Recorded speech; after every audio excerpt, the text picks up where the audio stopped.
ফুটপাতে দোকানিদের দৌড়াতে অতিষ্ঠ রাজধানীর অভিজাত এলাকা গুলশানের অধিবাসীরা।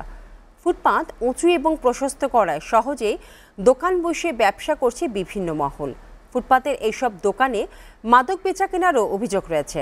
এ নিয়ে নির্বিকার সিটি কর্পোরেশন এবং গুলশান সোসাইটি। আবার ব্যাটারি চালিত অবৈধ অটোরিকশার অবাধ চলাচল এবং সাধারণ রিকশা চলাচলে অনুমোদনের নামে অনৈতিক বাণিজ্যে জড়িয়েছে গুলশান সোসাইটি। এতে বাড়ছে গুলশানবাসীর বিড়ম্বনা এবং ভোগান্তি। এসব দ্রুত বন্ধ হওয়া দরকার বলে জানান তারা। গুলশান নাগরিক বিড়ম্বনা নিয়ে হেদায়েতুল্লাহ সীমান্তে 3 পর্বের ধারাবাহিক প্রতিবেদনের আজ দেখুন তার শেষ পর্বটি। একসময়ের রাজধানীর ছায়া সুনিবিড় শান্ত জনপদ ছিল অভিজাত গুলশান। এখন ব্যস্ত ও কোলাহল মুখর। দিনে দিনে বাড়ছে বিশৃঙ্খলা ও অপরাধ। গুলশানের বিভিন্ন সড়কের মুখে মুখে ফুটপাতকে দখল করে গড়ে উঠেছে অবৈধ দোকান।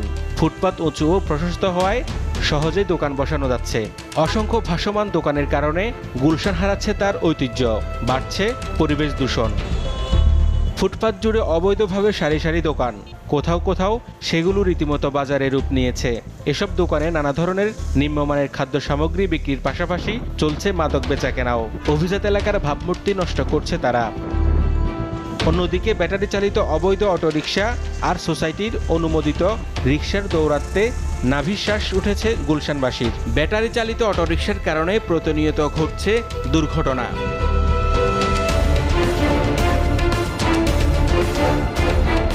রিকশা চলাচলে অনুমোদন দিয়ে গুলশান সোসাইটি কোটি কোটি টাকা হাতিয়ে নিয়েছে বলে অভিযোগ উঠেছে। নামাইতে দিতে হইতো 50,000 টাকা করে, 50,000 দেওয়ার পরে আবার এরা মালিকরা নেওয়ার পরে বেচাকিনি করতো 4 লাখ 5 লাখ টাকা করে বেচাকিনি করতো গুলশানে গাড়িগুলো। এর আগে নামাইছে আপনার একটা রিক্সা 6 লাখ টাকা করে লাগছিল। ওই একটা লাইসেন্স দিত, এটার লাগে 5 লাখ 6 লাখ টাকা দাম, জমা চলতো 600 টাকা। একসাথে তো বহুত টাকা নিয়েছে, 3 লাখ 2 লাখ 5 লাখ এইভাবে নিয়েছে। পতিত ফ্যাসিস্ট সরকারের আমলের এই অপতৎপরতা এখনো বহাল।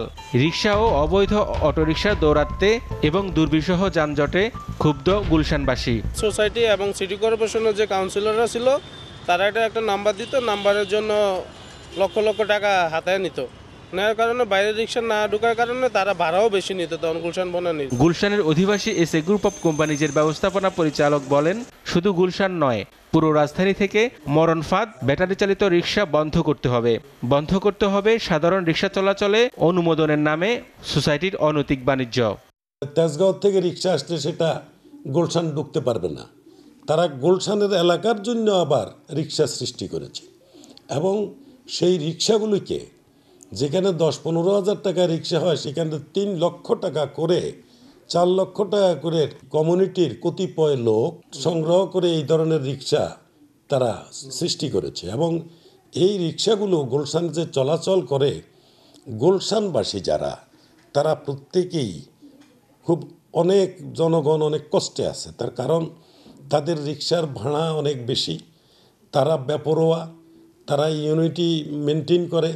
কোনো সময় কোনো গাড়ির সাথে আলাপ হলেও তখন একজোট হয়ে তারা আক্রমণ করে। মানে দ্যাট ইজ, এটা একেবারে কি বলবেন, এটাকে বলা যায় একেবারে নৈরাজ্যর সৃষ্টি করে। জনভোগান্তি এবং মানুষের জানমালের ক্ষতির একমাত্র কারণ এই অটোরিকশা যেগুলি ব্যাটারি চালিত, এটা কোনোভাবেই অ্যালাউ করা যায় না। সারা দেশেই এটা নিয়ে একটা মানুষের একটা মৃত্যু ফাঁদে পরিণত হয়েছে। কিন্তু আমাদের রাষ্ট্রের উচিত ব্যাটারি চালিত রিকশা অটোরিকশা এটা একদম মরণ ফাঁদ হিসেবে চিহ্নিত করে এটা নিষিদ্ধ করা হোক। যদিও কিছুদিন আগে হাইকোর্টে এটা নিষিদ্ধ করা হয়েছে, তারা 1 মাসের জন্য আবার পারমিশন নিয়েছে, কিন্তু 1 মাস পরে অটোরিকশা বন্ধ হবে, কিন্তু এখনো অব্যাহত চলছে অটোরিকশা। গুলশানের ঐতিহ্য ফেরাতে ফুটপাতকে ঘিরে গড়ে ওঠা অবৈধ দোকান ও বাজার উচ্ছেদ করতে হবে বলেও জানান সালাউদ্দিন আহমেদ। গুলশান একটা হাই সোসাইটি, সেখানে ফুটপাত করা হয়েছে এবং যেই ফুটপাতগুলি করা হয়েছিল তখন কই গুলশান সোসাইটি তো প্রতিবাদ করেনি যে এখানে রাস্তার ছোট করে বড় করে আপনার ফুটপাত করা এবং সেখানে ফুটপাত উঁচু করা, এটা নিয়ে আমরা অনেকবার আপত্তি করেছিলাম। কিন্তু কই আমরা পাবলিক হিসাবে, আমরা এই গুলশানবাসী হিসাবে আমরা আপত্তি করেছি, কই সোসাইটির পক্ষ থেকে তো কোনো আপত্তি তোলেনি। আমাদের এই ফুটপাতে যে এখন গুলশানের যে একটা ডিপ্লোম্যাটিক জোন, এটা অনেকাংশে হারিয়ে গেছে। দেখবেন সমস্ত ফুটপাতের দোকান, যেখানে ফুটপাতে এই ধরনের দোকানপাটে কি বিক্রি হয়, অনেক সময় মাদক দ্রব্য থেকে শুরু করে নেশা জাতীয় সব কিছু এইসব জায়গায় পাওয়া যায়। পুরো গুলশান জুড়েই কিন্তু আপনার ফুটপাতের অবৈধ দোকান, অবৈধ মানে টঙ্গর, এবং এই টঙ্গর করে এটাকে বস্তিতে পরিণত করা হয়েছে। কই গুলশানবাসী কি দেখছে না যে আমাদের সোসাইটিটা ধ্বংস হয়ে যাচ্ছে? তা তো দেখছে না, সেটা নিয়ে এত তারা মুখ খোলে না। তারা আরও এই অপরাধমূলক কর্মকাণ্ডকে আরও স্বীকৃতি দেয়। দখলসহ অবৈধ বাণিজ্য বন্ধ করতে নির্বাচনী সরকার খুব প্রয়োজন। তা না হলে স্বৈরাচারের দোসররা তাদের কার্যকলাপ চালিয়ে যাবে বলে মনে করেন বিশিষ্টজনেরা। কেন আমরা এটা আশা করব যে স্বৈরতান্ত্রিক সরকার চলে গেছে আর আরেকটা অগণতান্ত্রিক বা অনির্বাচিত সরকার আসলে আমরা স্বৈরতন্ত্র থেকে নিষ্কৃতি পাবো, এটাও তো আমি বুঝি না। অতএব আমি মনে করি যতদিন পর্যন্ত দেশে অবাধ সুষ্ঠু গ্রহণযোগ্য নির্বাচনের মাধ্যমে একটা জনগণের সরকার প্রতিষ্ঠিত না হয়, আগে স্বৈরাচারী বলেন বা এখনকার বলেন, এটাতে তফাৎ করে কোনো লাভ নাই। এর থেকে অবস্থা খুব ভালো হবে বলে আমার কাছে বিশ্বাস হয় না। আমি অত্যন্ত দুঃখের সাথে আজকে বলতে হয় যে 6-7 মাস হয়ে যাচ্ছে অন্তর্বর্তীকালীন সরকারের, কিন্তু শক্ত প্রচেষ্টাই ওনাদের তরফ থেকে আমরা দেখছি না। এবং প্রথম 6 মাস তো কিছুই করেনি।